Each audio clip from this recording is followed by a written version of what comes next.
Let's be real, guys. When you're installing your wig from home, mistakes can be made, and I'm sharing all the tea with the mistakes I made installing this unit and how you can, more times than not, always bounce back. So if you're interested in seeing how I styled this honey blonde highlighted wig, keep watching.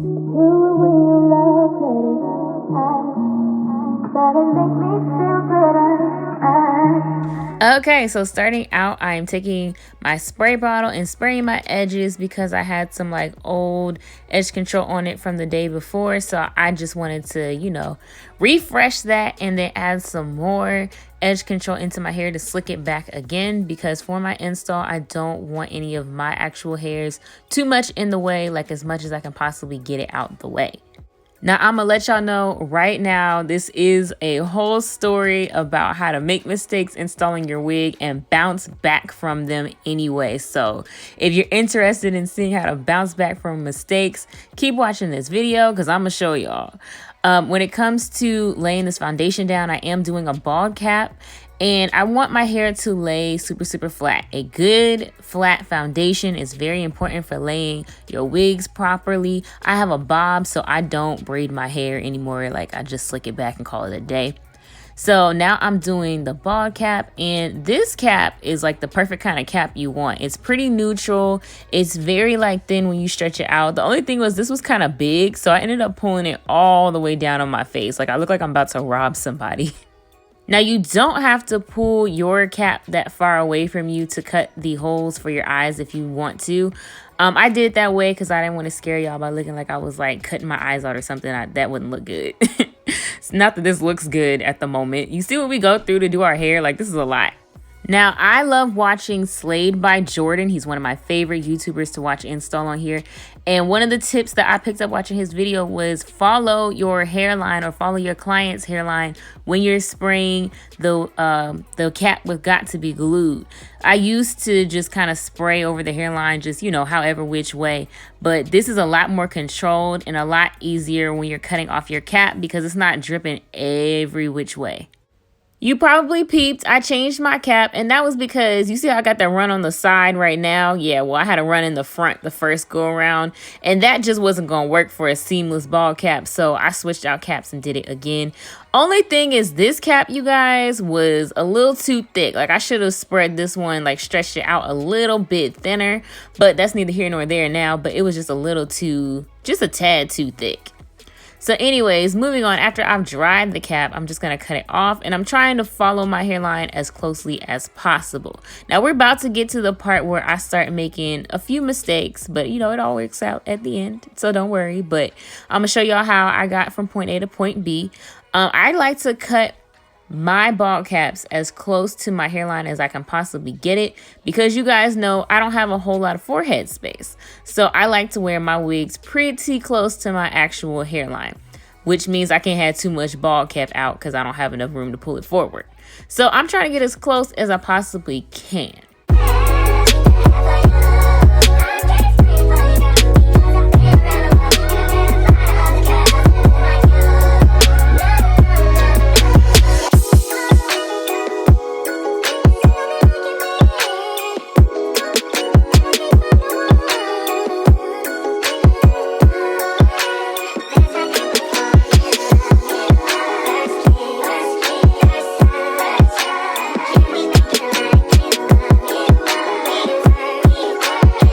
And this is where I took it a little too far on my bald cap. I was trying to follow my hairline to a T, but I ended up taking it too far. You see that little dip there? Yeah, that's not supposed to be there.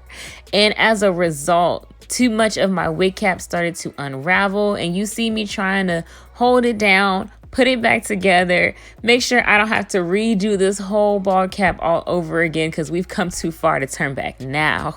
I also cleaned off any excess residue from the Got To Be Glued spray, so that way when I am ready to install my wig, we can have a nice, clean, residue-free install.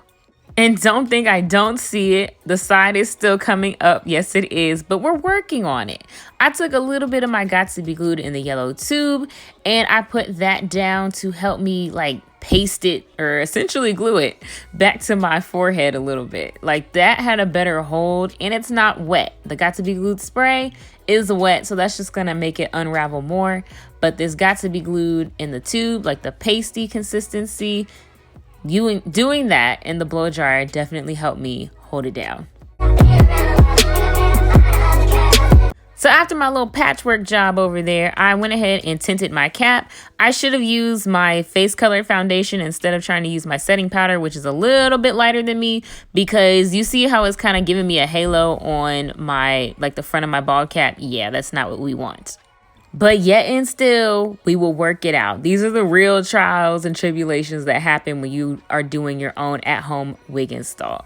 So this is the Wig Post Customization. I did bleach, pluck, and all of that. Wash the hair, of course, because I bleached the knots. So I had to wash it. But I will insert some footage of what it looked like before I did anything to it. I think this color is so pretty. Nadula Hair usually has some bomb hair, you guys. This is like my third or fourth unit I've tried from them, and they never really disappoint. I'm very happy with this unit. But anyways, y'all seen this like hair color before, and I feel like everybody usually wears this like straightened, you know, because it looks really good when it's straight. So I decided I'll be different and I'll curl mine this time, because I have tried this color in a T-part wig before and I wore it straight. So this time I was like, let me do some curls on it. And I did pull out my 1-inch wand, so they're gonna be big body yaddy yaddy curls. For those who don't know how to finesse, you can use a wand curler to get curling iron style curls by twisting flat to the wand. If you twist flat, you see how it's got that flat iron, or not flat iron, that curling iron look. And I also made sure to curl in opposite directions with each curl, so that way I have a lot of body when it's all said and done.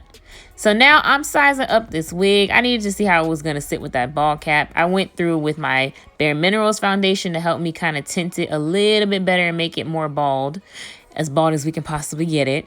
And I'm using my Got To Be Glued, but I'm applying it just like people apply like real like bold hold style adhesive, because I just wanted to do it that way this time. Y'all know I install my wigs every which way, and today I just installed the whole thing at once. I only did one good layer because I wasn't planning on wearing this wig for more than about a day. As y'all know, I be in the gym, so I work out and I sweat heavy, so I was not planning on keeping this on for very long. If you are planning on keeping it on for a while, you want it really, really installed, I would highly suggest doing like 2 layers or so. You can even do thinner layers than I did and then layer it, so you don't have to worry about like getting a residue or something like that. Also, y'all saw me just spray that Got To Be spray. Yeah, don't recommend doing that for this, because you see my bald cap coming up. It's wet, duh, why would I do that? So that would be mistake number 3. Y'all, I don't know where my head was at doing this bald cap, but it's fine because I still got it together in the end. You can prosper through even when you mess up. And I definitely messed up that bald cap, because you can see it doing its thing under my wig. And that's not what we want. We want it to look like we're bald. We want it to look straight scalp, but it's fine. We're going to work it out. I'm going to show you guys how I maneuver through when I make mistakes.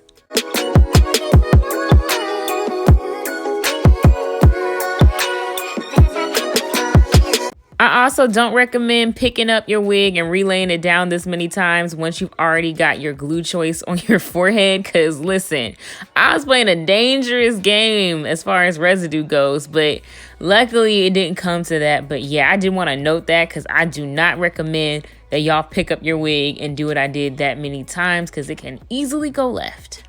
Now, when you are ready to lay your wig down, you want to make sure you're pressing that lace into your skin, into your adhesive or gel glue, whatever you choose of choice.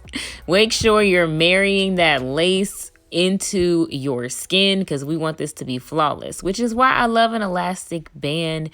I'm also trying to push that elastic band a little bit farther back than I normally would, because I'm hoping it'll help me lay down my bald cap as well, kind of push that into the skin and make it all seamless. So we'll see how that goes. I do want to note this is a 13x4 Swiss lace frontal. It didn't give me an exact lace color on the website. I didn't see one, but I would say it's definitely a light brown lace, because I did not have to tint this lace. Also, the hair is 24 4 inches and 150% density. It looks so bomb. I can't wait for y'all to see how it turns out in the end. Right now, I'm going to curl the top. I like to do the top on my head so I can make sure everything fits my face right. I hate doing the back, you know, on my head though, because it be hurting my arms. I can't take it. So that's the best way I like to do it. I definitely picked that up from Sophiology because that's how she does it. Now, because this is a 13 by 4, not a 13 by 6, and I also have it pulled up kind of far to cover my sides, I am going to do a curved part from my part so that way it can look like, give the illusion like it's longer, but also still cover my tracks.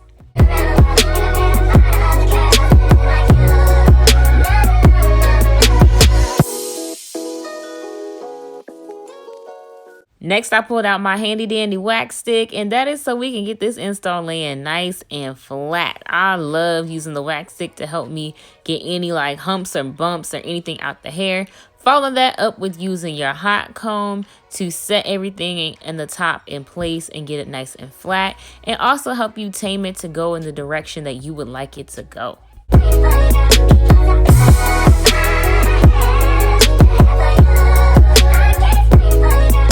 I cut the lace off just a little bit. I'm not fully cutting it off yet. It's just that for whatever reason, right where it was sitting was really irritating my forehead. So I just trimmed it back a little bit in the meantime while I'm still working on styling the top.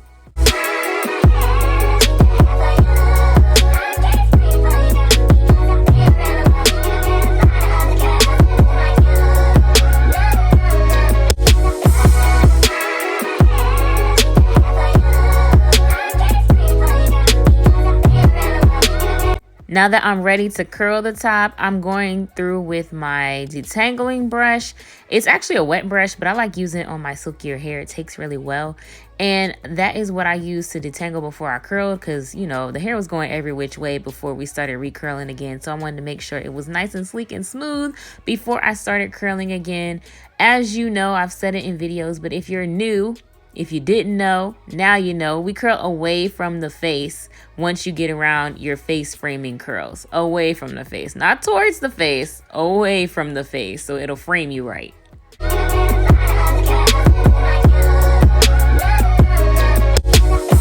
I also hold the curls in place and use hairspray for extra hold. You can, if you have them, also use like the hairpins that help you keep the curl tight, like, you know, just rolled up tight. You can use that too. I don't have those, and this works fine for me for the type of curls that I like. So, you know, we're good there. So I curled that part of the back, did the same thing. But when I get to the front, that's when I started adding layers to the front because I like the way layers frame my face, especially when I have a side part.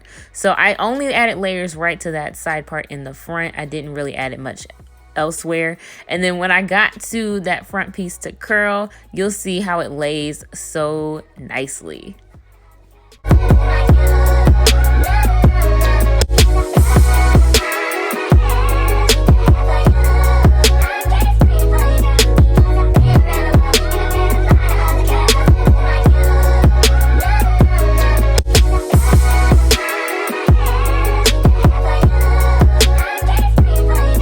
Yo, that Swiss lace ain't no joke. It is melted down. You can still kind of see my ball cap just a tad, but that's me being a perfectionist. It actually does not look that bad. But y'all, this lace, I'm impressed. There was no tinting that happened. I did not do anything special with the lace, and it's really blending in with my skin. It matches my skin tone like all the way perfect. Now, if you're a different skin tone than me, you may have a little trouble with it. But, you know, Nadula has transparent options as well, so don't count it out just yet. I did cut back into the wig just a little bit because I had that thing pulled up a tad too far on my forehead, and I was not trying to walk around here looking crazy. So I had to just cut it back just a little bit. I wish I had, you know, it just came from me messing up the ball cap, to be quite honest. I want to say I wish I had installed it a little bit farther back, but it kind of wasn't an option at the time. But we still got it together. It still worked out. And you guys, I am going to attempt to be a little extra for this install and do some real live baby hairs like y'all be seeing, you know, the professional people do and stuff. I'm going for it. I'm going for it. It's time. I've been playing around. I've been playing it safe. I'm gonna go for the extra baby hairs. And if it don't turn out right, it's a learning experience. Don't judge me. So I picked up the tip of hot combing first from watching some professional videos, and that I feel like that really helped me with positioning the hair to go forward. And then y'all already know how this goes. I'm just cutting the baby hairs in a diagonal motion so that way they'll be ready to move, you know, in the swoop kind of way. I don't know how else to explain that, to be quite honest. Now, I could have skipped through this footage or chopped it up so y'all didn't have to watch all this, but I know there's some of y'all out there, because y'all be telling me y'all struggle with doing the baby hair too. So I left in the full part of me, you know, doing the baby hair so y'all can watch how I did it, because I did get it right. I feel like I got it right anyways. Don't eat me up in the comments, y'all. I feel like I got it right. So I wanted to show y'all, you know, how I did it.